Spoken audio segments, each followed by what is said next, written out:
So for this week's portfolio assignment, I decided to go to the Women's March and relate it to our lecture last week about gender.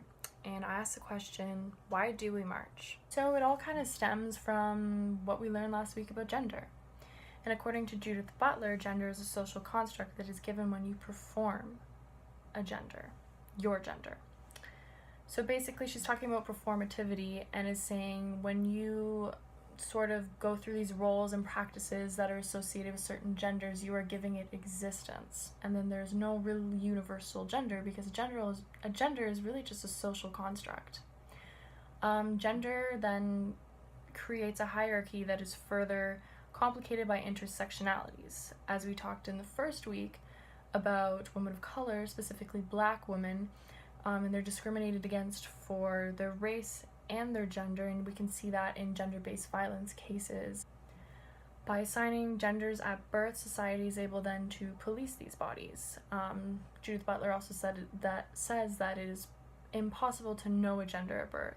Especially in Western culture, as children, we are associated to a certain gender by the way we are told to act, and sometimes even like by the toys we're given. So boys are told to be super tough and unemotional, and they're given toys like trucks and doctor's kits because it's more career based, because men are then seen as the breadwinners, and they're going out into society and they're making the money, while girls are seen to be more in like the private versus the public sphere, and they're given toys like vacuums, household cleaners, dolls, taking care of dolls because they want to be seen as nurturing and emotional. So at a young age, we're already taught what our gender is supposed to be, and when we do these things like play with these toys, or eventually we become these people, we're giving that gender an existence. So like I said before, gender is a social construct. Different attributes and characteristics are assigned to the gender for it to be performed. And as children, West and Zimmerman kind of talk about how we're socialized to perform these genders, and if we deviate from that norm, it's almost punishable.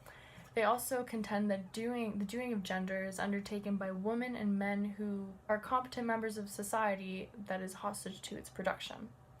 So basically what they're saying is that when you contribute to these societies and relationships that kind of emphasize this gender, it becomes a real thing. We talked about last week gay men who went to gay bars and they wore makeup and they were told to get out, and sometimes there's physical violence because practicing an opposite gender was seen as taboo.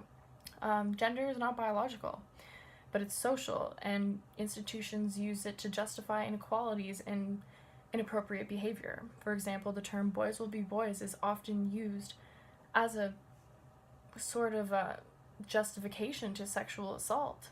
By marching in the Women's March, people are refusing these genders, these gender roles, these gender performances, and they're basically saying that they want to put an end to gender-based violence and gender-based discrimination. The Women's March does have its own issues. This year, one of the main organizers was accused of being an anti-Semite, which calls a little bit of action and critical thought into, is this movement intersectional? So to remedy these inequalities, we must get rid of the idea of gender, and that's what the Women's March is kind of trying to do. And by getting rid of these negative implications that certain characteristics of genders have, we can work towards making a more equal and equitable society. With that being said, I asked Natasha Cortez, a marcher, to explain what she hopes to see in the future. I want to walk into a workforce that is not biased towards genders, where I have equal opportunities and where there's no such thing as a wage gap based on gender. I want my children to grow up in a world where my boys can feel like they can express sentiments and my girls can feel like there's no barriers for them. I want women in the country that I grew up in to be free of marginalization that they experience by their governments.